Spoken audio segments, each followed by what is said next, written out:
Hello friends ಇವತ್ತು ಮತ್ತೆ ನಾನು ಮಣಿಪಾಲ್ ಕಿಚನ್ ಅಲ್ಲಿ ಇನ್ನೊಂದು ಒಳ್ಳೆ ಓಲ್ಡ್ ಕಾಲದ ರೆಸಿಪಿ ಜೊತೆ ಬಂದಿದ್ದೀನಿ ಫ್ರೆಂಡ್ಸ್. ಇದಕ್ಕೆ ಕುಟ್ಟಲಕ್ಕಿ ಹೀಗೆಲ್ಲ ಹೇಳ್ತಾರೆ.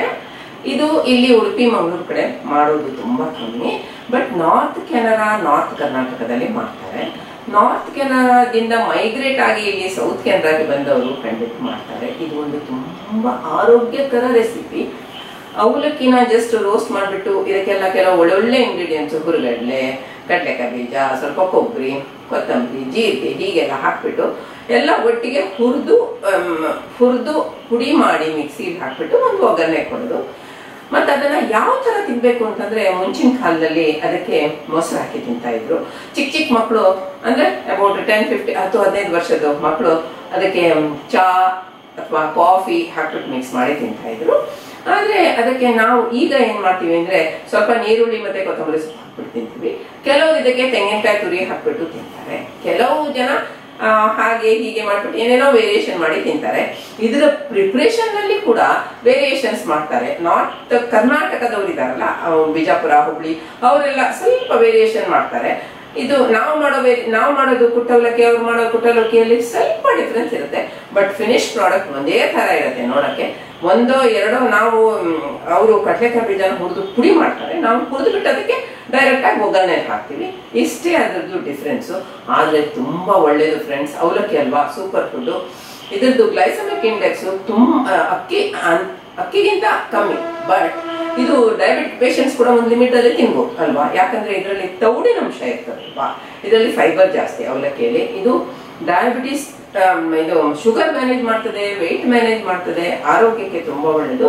ಹಾಗಾಗಿ ಏನೇನೋ ಜಂಕ್ ಫುಡ್ ಎಲ್ಲ ತಿನ್ನೋ ಬದಲಾಗಿ ಇದನ್ನ ಮಾಡಿಟ್ರೆ 2-3 ತಿಂಗಳ ತನಕ ಹಾಳಾಗೋದಿಲ್ಲ ಫ್ರೆಂಡ್ಸ್. ಈಗ ನಾನು ತೋರಿಸ್ತಿರೋದು ನಿಮ್ಗೆ ನಾನು ಮಾಡಿ 2 ತಿಂಗಳಾಗೋಯ್ತು, ಆದ್ರೆ ಇವತ್ತು ಮಾಡಿದಷ್ಟು ಫ್ರೆಶ್ ಆಗಿದೆ.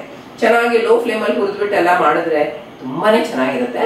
ಮುಂದೆ ನಾನು ನನ್ನ ಚಾನಲ್ ನಲ್ಲಿ ಕುಟ್ಟಲಕ್ಕಿ ಅಥವಾ ಕುಟ್ಟವಲಕ್ಕಿ ರೆಸಿಪಿನ ಪ್ರೆಸೆಂಟ್ ಮಾಡ್ತೀನಿ.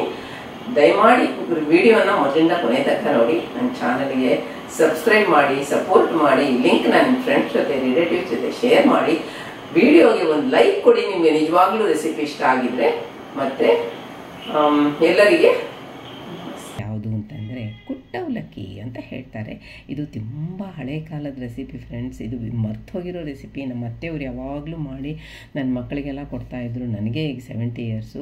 ತುಂಬ ಹೆಲ್ದಿ, ತುಂಬ ಪ್ರೋಟೀನ್ ಯುಕ್ತ. ಈಗ ಏನೇನು ಬೇಕಂತ ನೋಡೋಣವಾ. ನೋಡಿ, ನಾನು ಇದಕ್ಕೆ ಅವಲಕ್ಕಿನ ಸೂಪರ್ ಫುಡ್ ಅಂತ ಕರೀತಾರೆ. ಇದು ಬ್ಲಡ್ ಶುಗರ್ನ ಕಂಟ್ರೋಲ್ ಮಾಡುತ್ತೆ, ಪ್ರೋಬಯೋಟಿಕ್ ಅಂದರೆ ಜೀರ್ಣಕ್ಕೆ ಹೆಲ್ಪ್ ಮಾಡುತ್ತೆ. ಇದರಲ್ಲಿ ಒಳ್ಳೆ ಕಾರ್ಬೋಹೈಡ್ರೇಟ್ಸ್ ಇದೆ. ಇದು ನಮಗೆ ಡೈಜೆಷನ್ಗೆ ಅಂದರೆ ಜೀರ್ಣಶಕ್ತಿಗೆ ಹೆಲ್ಪ್ ಮಾಡುತ್ತೆ. ತುಂಬ ಐರನ್ ತುಂಬ ಇದೆ. ನಾನು 3 ಕಪ್ಪು ಮೀಡಿಯಮ್ ಅವಲಕ್ಕಿ ನಾವು ಒಗ್ಗರಣೆಗೆ ಹಾಕ್ತೀವಲ್ಲ ಅದನ್ನು ಉಪಯೋಗಿಸಿದ್ದೀನಿ. ತೂಕದಲ್ಲಿ 350 ಗ್ರಾಮ್ ಇದೆ. ಬೇರೆ ಏನೇನು ಬೇಕು ಅಂತ ನೋಡೋಣ. ಕೊಬ್ಬರಿ ಮತ್ತು ಹುರಿಗಡಲೆ 2 ಅರ್ಧ ಕಪ್ಪು.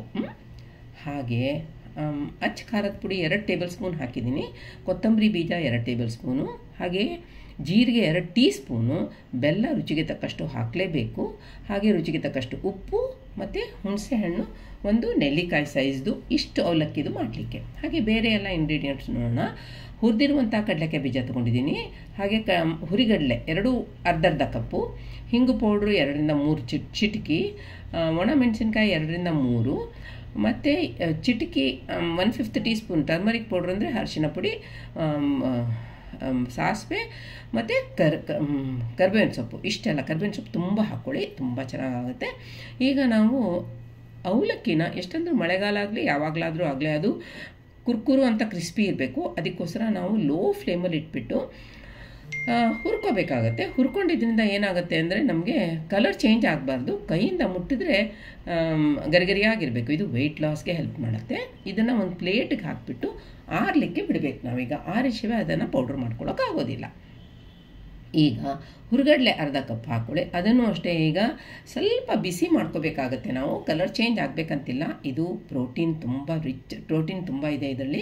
ವಿಟಮಿನ್ ಸಿ ಮತ್ತು ಕ್ಯಾಲ್ಶಿಯಂ ತುಂಬ ಇದೆ ಫ್ರೆಂಡ್ಸ್. ಈ ಹುರುಗಡ್ಲೆ ಚಟ್ನಿಗೆಲ್ಲ ಉಪಯೋಗಿಸ್ತೀವಲ್ಲ, ತುಂಬ ಒಳ್ಳೆಯದು. ವೆಯ್ಟ್ ಲಾಸ್ಗೆ ಹೆಲ್ಪ್ ಮಾಡುತ್ತೆ. ಇದರಲ್ಲಿ ತುಂಬ ನಾರಿನಂಶ ಕೂಡ ಇದೆ.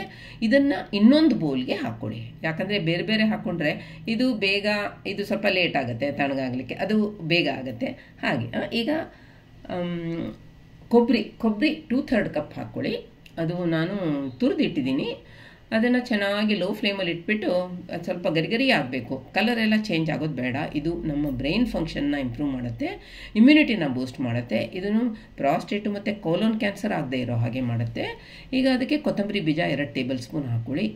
ಇಷ್ಟೆಲ್ಲ ಮಸಾಲೆ ಪದಾರ್ಥಗಳನ್ನು ಹಾಕಿ ಮಾಡಿದ್ರಿಂದ ಆರೋಗ್ಯಕ್ಕೆ ತುಂಬ ಒಳ್ಳೆಯದು. ಮಳೆಗಾಲದಲ್ಲಾಗಲಿ ಚಳಿಗಾಲದಲ್ಲಾಗಲಿ ತುಂಬ ಒಳ್ಳೆಯದು. 2 ಟೀ ಸ್ಪೂನ್ ಹಾಗೆ ಜೀರಿಗೆ, 2 ಒಟ್ಟಿಗೆ ಚೆನ್ನಾಗಿ ಪರಿಮಳಯುಕ್ತ ಆಗೋ ತನಕ ಹುರ್ಕೊಳ್ಳಿ. ಅಂದರೆ ಕ್ರಿಸ್ಪ್ ಗರ್ಗರಿ ಆಗಬೇಕು. ಲೋ ಫ್ಲೇಮಲ್ಲೇ ಇಟ್ಕೊಂಡು ಮಂದ ಉರಿಯಲ್ಲೇ ಇಟ್ಕೊಂಡು ಹುರ್ಕೊಳ್ಳಿ. ಅದಕ್ಕೆ ನಾವು ಹುಣಸೆಹಣ್ಣು ತೊಗೊಂಡಿದ್ದೀವಲ್ಲ ಅದನ್ನು ಹಾಕ್ಕೊಂಡು ಅದನ್ನು ಇದ್ರ ಜೊತೆನೇ ಸ್ವಲ್ಪ ಹುರ್ಕೊಳ್ಳಿ. ಅದೇನಾಗುತ್ತೆ, ಕಾವಲಿ ಬಿಸಿ ಇದೆ ಅಲ್ವಾ, ಈ ಕಡೆ ಆ ಕಡೆ ಇದನ್ನು ಹೊರಲಾಡಿಸ್ಬೇಕಾದ್ರೆ ಅದು ಚೆನ್ನಾಗಿ ಮೆದುವಾಗಿ ಬಂದುಬಿಟ್ಟು ಅದರಲ್ಲಿರೋದು ಇದು ಹೋಗುತ್ತೆ. ಕೊತ್ತಂಬರಿ ಬೀಜ ಮತ್ತು ಜೀರಿಗೆ ಎರಡೂ ನಮಗೆ ಜೀರ್ಣಶಕ್ತಿಯನ್ನು ಹೆಚ್ಚಿಸ್ತದೆ, ಜೀರ್ಣಕ್ಕೆ ಹೆಲ್ಪ್ ಮಾಡ್ತದೆ. ಈಗ ಇದನ್ನೆಲ್ಲ ಒಟ್ಟಿಗೆ ಒಂದು ಪ್ಲೇಟ್ಗೆ ಹಾಕ್ಕೊಳ್ಳಿ, ಬೇರೆ ಪ್ಲೇಟ್ಗೆ ಹಾಕ್ಕೊಳ್ಳಿ. ಯಾಕಂದರೆ ನಮಗೆ ಆಮೇಲಿಂದ ಪುಡಿ ಮಾಡೋಕ್ಕೆ ಸರಿ ಆಗುತ್ತೆ. ಇವಾಗ ನಾವು ಹುರಿದಿರುವಂಥ ಅವಲಕ್ಕಿ ಇದೆಯಲ್ಲ 3 ಕಪ್ಪು, ಅದನ್ನು ಬ್ಲೆಂಡರ್ ಬೌಲ್ಗೆ ಹಾಕ್ಕೊಂಡು ತರಿಯಾಗಿ ಪೌಡ್ರ್ ಮಾಡಿ. ತುಂಬ ನೈಸ್ ಅಲ್ಲ, ಆದರೆ ನಮ್ಮದು ಬಾಂಬೆ ರವೆ ಇರುತ್ತಲ್ಲ ಅದಕ್ಕಿಂತ ಚೂರು ಜಾಸ್ತಿ ಆದರೆ ಸಾಕು. ಹಾಗೆ ನೋಡಿ, ಇನ್ನೊಂದು ಬೌಲ್ಗೆ ಹುರಿದಿರುವಂಥ ಕೊಬ್ಬರಿ ಹಾಕ್ಕೊಳ್ಳಿ, 2/3 ಕಪ್ಪು. ಇವಾಗ ತಾನೇ ಹುರಿದಿದ್ವಲ್ಲ ಅದಕ್ಕೆ ಅರ್ಧ ಕಪ್ಪು ಹುರ್ಗಡ್ಲೆ ಹಾಕ್ಕೊಳ್ಳಿ.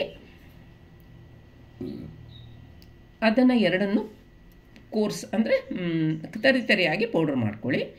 ಈಗ ನೋಡಿ ತರಿ ಪೌಡ್ರ್ ಆಗಿದೆ. ಅದಕ್ಕೆ ಕೊತ್ತಂಬರಿ ಬೀಜ ಮತ್ತು ಜೀರಿಗೆ ಹುರಿದಿದೆಯಲ್ಲ ಅದನ್ನು ಹಾಕ್ಕೊಳ್ಳಿ. ಮತ್ತು ಹುಣಸೆಹಣ್ಣು ನಾವು ಸ್ವಲ್ಪ ಬಿಸಿ ಮಾಡಿ ಇಟ್ಟಿದ್ವಲ್ಲ ಆವಾಗಲೇ ಅದನ್ನು ಹಾಕ್ಕೊಳ್ಳಿ. ರುಚಿಗೆ ತಕ್ಕಷ್ಟು ಬೆಲ್ಲ ನಾನು ಸ್ವಲ್ಪ ಹಾಕಿದ್ದೀನಿ, ಬಟ್ ಹಾಕಲೇಬೇಕು, ಹಾಕದೇ ಇದೆ ಇದು ರುಚಿ ಚೆನ್ನಾಗಿ ಬರೋಲ್ಲ. ಮತ್ತು ರುಚಿಗೆ ತಕ್ಕಷ್ಟು ಉಪ್ಪು ಬೇಕಾದರೆ ಆಮೇಲೆ ಫೈನಲಾಗಿ ನೋಡಿಕೊಂಡು ಹಾಕ್ಕೋಬೋದು. ಈಗ ನೋಡಿ ಅದಕ್ಕೆ ಮೆಣಸಿನ ಪುಡಿನೂ ಹಾಕ್ತಾಯಿದ್ದೀನಿ. ನಾನು ಮನೆಯಲ್ಲೇ ಮಾಡಿರೋದು 2 ಟೇಬಲ್ ಸ್ಪೂನ್ ಫುಲ್, ಅಂದರೆ ಒಂಥರ ಒಂದು 5ರಿಂದ 6 ಟೀ ಸ್ಪೂನ್ ಆಗುತ್ತೆ ಅದು. 1 ಟೇಬಲ್ ಸ್ಪೂನ್ ಅಂದರೆ 3 ಟೀ ಸ್ಪೂನ್, ನಾವು ತಿನ್ನೋ ಸ್ಪೂನಲ್ಲಿ 3 ಟೀ ಸ್ಪೂನ್ ಆಗುತ್ತೆ. ಈಗ ನೋಡಿ ಚೆಕ್ ಮಾಡಿ, ಇವಾಗ ಟೆಕ್ಸ್ಚರ್ ಹೆಂಗಾಗಿದೆ ನೋಡಿ, ಪರ್ಫೆಕ್ಟಾಗಿ ಆಗಿದೆ. ಇದು ಕೊಬ್ಬರಿ ಹುರಿಗಡ್ಲೆ ಎಲ್ಲ ಪುಡಿ ಮಾಡಿರೋದು. ಇವಾಗ ನೋಡಿ ಅವಲಕ್ಕಿ ಪುಡಿ ಮಾಡಿರೋದು ಹೆಂಗಾಗಿದೆ ನೋಡಿ, ಮೀಡಿಯಮ್ ಕೋರ್ಸಾಗಿ ಪುಡಿ ಮಾಡಿದ್ದು, ತುಂಬ ಪೌಡ್ರ್ ಆಗಬಾರ್ದದು. ಅದಕ್ಕೆ ನಾನು ಬೇರೆ ಬೇರೆ ಪುಡಿ ಮಾಡ್ಕೊಂಡಿದ್ದೀನಿ ಫಸ್ಟು.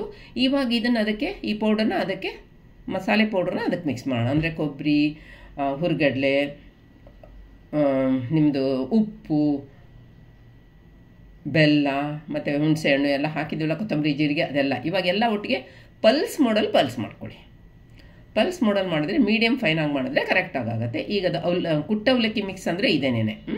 ಇದನ್ನು ಇವಾಗ ಒಂದು ಬೌಲ್ಗೆ ಹಾಕ್ಕೊಳ್ಳಿ. ಈಗ ನಾವು ಕೈಯಿಂದ ಮಿಕ್ಸ್ ಮಾಡ್ಕೋಬೇಕಾಗತ್ತೆ, ಯಾಕಂದರೆ ನಾವು 2 ಸತ್ರಿ ಇದರಿಂದ ಅದರಿಂದ ಇದಕ್ಕೆ ಮಾಡಿದ್ದೀವಲ್ಲ, ಎಷ್ಟು ಕ್ವಾಂಟಿಟಿ ಮಾಡೋದಾಗಿದ್ರು ಫಸ್ಟ್ ಹೀಗೆ ಕೈಯಲ್ಲಿ ಹೀಗೆ ಮಿಕ್ಸ್ ಮಾಡಿದಾಗ ಅದು ಶೇಪ್ ಹೋಲ್ಡ್ ಮಾಡಬೇಕು. ಆವಾಗ ನಾವು ಮಾಡಿರೋದು ಕರೆಕ್ಟು ಅಂತ. ಯಾಕಂದರೆ ನಾವು ಅದಕ್ಕೆ ಕೊಬ್ಬರಿ ಎಲ್ಲ ಹಾಕಿದ್ದೀವಲ್ಲ, ಅದು ಒಣ ಆಗಬಾರ್ದು. ಅದರಿಂದ 3 ಕಪ್ಪು 350 ಗ್ರಾಮ್, 3 ಕಪ್ ಅಂದರೆ 350 ಗ್ರಾಮ್ ಇದಕ್ಕೆ ಅವಲಕ್ಕಿಗೆ ಅಷ್ಟು ಕೊಬ್ಬರಿ ಕರೆಕ್ಟಾಗಿ ಆಗಿದೆ ಅಂತ. ಅದು ನಮ್ಮ ಮನೆಯದು ಕೊಬ್ಬರಿ, ಎಣ್ಣೆ ತುಂಬ ಚೆನ್ನಾಗಿದೆ.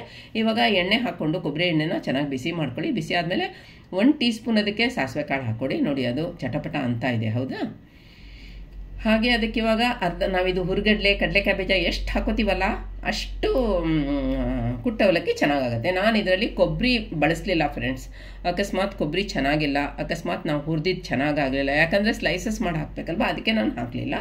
ಇವಾಗ ಹುರಿಗಡ್ಲೆ ಹುರಿದಾಯ್ತಲ್ಲ, ಅದಕ್ಕೆ ಸ್ವಲ್ಪ ಅರಶಿನ ಪುಡಿ ಹಾಕ್ಕೊಳ್ಳಿ, 1/5 ಟೀ ಸ್ಪೂನು. ಹಾಗೆ ಹಿಂಗೆ ಹಾಕ್ಕೊಳ್ಳಿ, ಒಂದು 2ರಿಂದ 3 ಚಿಟಕಿ ಹಿಂಗೆ ಹಾಕಿದರೆ ಒಳ್ಳೆ ಫ್ಲೇವರು ಮತ್ತು ಜೀರ್ಣಕ್ಕೆ ಹೆಲ್ಪ್ ಮಾಡುತ್ತೆ. ಈಗ 30 ಸೆಕೆಂಡು ಅಂದರೆ ಒಂದು ಅರ್ಧ ನಿಮಿಷ ಕೈ ಆಡಿಸ್ಕೊಳ್ಳಿ. ಹಾಗೆ ಅದಕ್ಕೆ ಇವಾಗ ಬ್ಯಾಡಗಿ ಮೆಣಸಿನ್ಕಾಯಿ ತುಂಡುಗಳು, ಇದೊಂದು ಪ್ರೋಟೋಕಾಲ್ ಚೆಂದಕ್ಕೆ, ಮತ್ತು ಒಂದು ಹಾಕಿ ಅಭ್ಯಾಸ ಆಗಿದೆಲ್ಲ. ಮತ್ತು ಕರ್ಬೇವಿನ ಸೊಪ್ಪು ಎಷ್ಟು ಬೇಕೋ ಅಷ್ಟು ಹಾಕ್ಕೊಳ್ಳಿ. ಮತ್ತು ಎಣ್ಣೆಯಲ್ಲಿ ಚೆನ್ನಾಗಿ ಅದು ಗರಿಗರಿಯಾಗೋ ತನಕ ಹುರ್ಕೊಳ್ಳಿ. ನಾನು ಬೆಳಿಗ್ಗೆನೇ ತೆಗೆದು ತೊಳೆದು ಒಣಗಿಸಿ ಇಟ್ಟಿದ್ದೆ, ಸೊ ತುಂಬ ಹೊತ್ತಾಗಲಿಲ್ಲ. ಹುರಿದಿರುವಂಥ ಕಡಲೆಕಾಯಿ ಬೀಜ ಅರ್ಧ ಕಪ್ ಹಾಕ್ಕೊಳ್ಳಿ. ಇದೆಲ್ಲ ನೀವು ಎಷ್ಟು ಬೇಕೋ ಅಷ್ಟು ಹಾಕ್ಕೋಬೋದು. ಜಾಸ್ತಿ ಹಾಕಿದಷ್ಟು ಎಲ್ಲ ಲೈಕ್ ಮಾಡಿ ತಿಂತಾರೆ ಮಕ್ಕಳು, ಅಂದರೆ ತಿನ್ನಬೇಕಾದ್ರೆ ಒಂಥರ ಕುರುಮ್ ಅನ್ನತ್ತಲ್ವಾ, ಕ್ರಿಸ್ಪಿ ಆಗುತ್ತಲ್ವಾ. ಹಾಗೆ ಅದನ್ನು ಇವಾಗ 30 ಸೆಕೆಂಡ್ ತನಕ ಚೆನ್ನಾಗಿ ಎಣ್ಣೆಯಲ್ಲಿ ಬಾಡಿಸ್ಕೊಳ್ಳಿ. ಈಗ ಒಗ್ಗರಣೆ ಎಲ್ಲ ತುಂಬ ಚೆನ್ನಾಗಿ ಪರಿಮಳಯುಕ್ತ ಆಗಿದೆ. ನಾವಿವಾಗ ಮಾಡ್ಕೊಂಡಿದ್ವಲ್ಲ ಕುಟ್ಟ ಅವಲಕ್ಕಿ ಮಿಕ್ಸ್ನು, ಅದನ್ನು ಹಾಕ್ಕೊಳ್ಳಿ. ಇದು ನೋಡಿ ಫ್ರೆಂಡ್ಸ್, ನೀವು ಕರೆಕ್ಟಾಗಿ ಕೊಬ್ಬರಿ ಎಲ್ಲ ಹುರಿದು ಮಾಡಿದ್ರೆ, ಇವಾಗ ನಾವು ಇದನ್ನು ಕುಟ್ಟವಲಕ್ಕಿ ಮಿಕ್ಸನ್ನು ಇದರಲ್ಲಿ ಹಾಕಿಬಿಟ್ಟು 3 ರಿಂದ 4 ನಿಮಿಷದ ತನಕ ಲೋ ಫ್ಲೇಮಲ್ಲಿ ಚೆನ್ನಾಗಿ ಹುರ್ಕೋಬೇಕಾಗತ್ತೆ. ನಾವು ಒಗ್ಗರಣೆನೂ ತಾಗಬೇಕು, ಮತ್ತು ಅದು ಬಾಳಿಕೆ ಬರಬೇಕಲ್ವಾ. ಇವಾಗ ನೋಡಿ ರೆಡಿ ಆಯಿತು, ನೋಡಿ ಕುಟ್ಟವಲಕ್ಕಿ ರೆಡಿ ಆಯಿತು. ಇವಾಗ ಇದನ್ನು ಬೌಲ್ಗೆ ಸರ್ವ್ ಮಾಡೋದು ತೋರಿಸಿದ್ದೀನಿ. ಸರ್ವ್ ಮಾಡ್ತಾ ಇದ್ದೀನಿ ನೋಡಿ, ಕಾಣುತ್ತಲ್ಲ.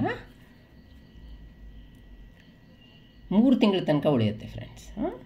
ಇವಾಗ ನೋಡಿ ಯಾವ ಥರ ತಿನ್ನಬೇಕು ಅಂದರೆ, ಈಗ ನೀರುಳ್ಳಿ ಮತ್ತು ಕೊತ್ತಂಬರಿ ಸೊಪ್ಪು ಹಾಕ್ಬಿಟ್ಟು, ಮತ್ತು ಕೆಲವರು ಇದಕ್ಕೆ ಮೊಸರು ಹಾಕ್ಬಿಟ್ಟು ತಿಂತಾರೆ. ಇದು ಒಂದು ಒಳ್ಳೆಯ ಆಪ್ಷನು. ನನ್ನ ಚಾನಲ್ ದಯಮಾಡಿ ಸಬ್ಸ್ಕ್ರೈಬ್ ಮಾಡಿ, ವಿಡಿಯೋನ ಮೊದಲಿಂದ ಕೊನೆ ತನಕ ನೋಡಿ. ಎಲ್ಲರಿಗೆ ಧನ್ಯವಾದಗಳು.